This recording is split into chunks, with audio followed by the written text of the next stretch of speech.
கும்ப ராசி அன்பர்களுக்கு இந்த நவம்பர் மாதம் உங்கள் தொழில் வளர்ச்சிக்கு முக்கியமான காலமாக அமைகிறது. 10ஆம் வீட்டில் பல கிரகங்கள் கூடி அமர்கின்றனர். இது ஒரு முக்கியமான நிகழ்வு. செவ்வாய் பகவான் மாதம் முழுவதும் தொழில் ஸ்தானத்தில் அமர்ந்து வலிமை அருளுகிறார். மேலும் 3 கிரகங்களும் இணைந்து பலன்களை அதிகரிக்கின்றனர். ஒரு முக்கிய கிரகம் வக்ர நிலையில் பயணிக்கிறார்.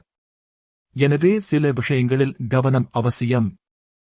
நவம்பர் மாத பலன்களுக்கு வியோம்பேதா அஸ்ட்ராலஜி நெக்சஸ் சேனலுக்கு வாருங்கள். முக்கிய தேதிகளும் அவற்றின் பலன்களும் முழு வீடியோவில் விரிவாக உள்ளன. அவிட்டம், சதயம், பூரட்டாதி நட்சத்திரங்களுக்கு வெவ்வேறு பலன்கள் காத்திருக்கின்றன. விண்மீன்கள் பேசட்டும், கிரகங்கள் வழிகாட்டட்டும், காலம் அமைதியுடன் இணங்கட்டும். வியோம்பேதா அஸ்ட்ராலஜி நெக்சஸ் நிகழ்ச்சியில் இணைந்ததற்கு நன்றி.